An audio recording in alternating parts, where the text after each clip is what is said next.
Hello, welcome to our video. In this video we will talk about King John I. We will also answer the question, what is the influence of King John I on our current time? King John I was born on 24 December 1166. He was the youngest son of Henry II and Eleanor Aquitaine. He has a few brothers and sisters.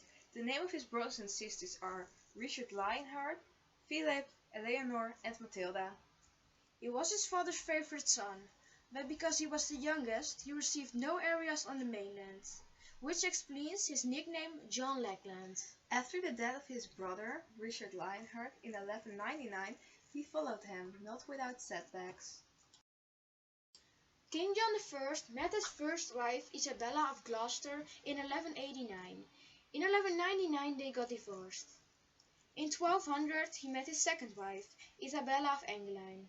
They got married on 24 August 1200. They also got a lot of children together. They named Henry III, Richard of Cornwall, Joanna, Isabella and Eleanor Plantagenet. Now we're gonna tell you how John became the King of England. When the brother of King John I in 1189 went out of the country for the Third Crusade, he told John that he should stay out of England.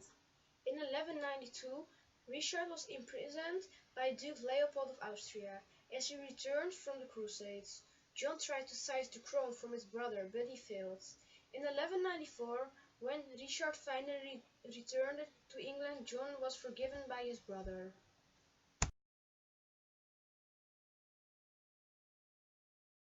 Richard Lionheart would have appointed his brother on his deathbed as his successor. After Richard was died on 6 April 1199, John was recognized as king in England. In France, King John I was not immediately accepted as king, but the 12-year-old nephew of John, Arthur I of Brittany, was already suitable as king. Only Normandy wanted John as king. By this issue arose a war. After the war, he was forced on the 15th of June 1215 to sign the Magna Carta. The Magna Carta was signed between the barons of medieval England and King John I. This document defined the obligation between the king and barons. The power of the king was restricted. For example, he was not allowed to interface more with ecclesiastical appointments.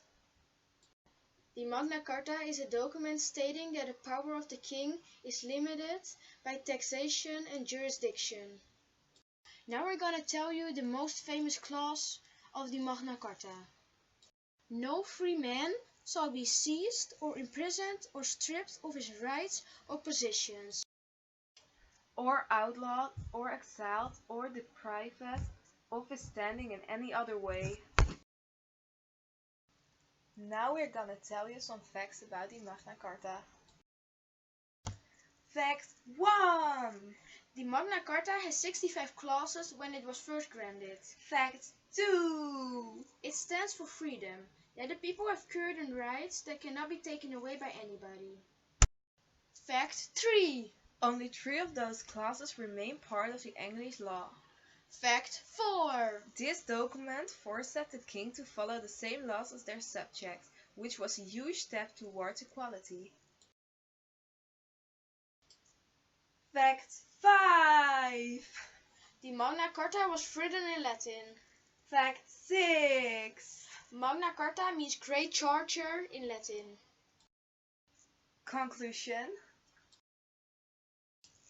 because not all the countries wanted John as king, there arose a war. That war led to the Magna Carta. The Magna Carta is an English document created by the barons during King John's rule in 1215. So King John did not have all the power any longer. The Magna Carta is the first sign of democracy.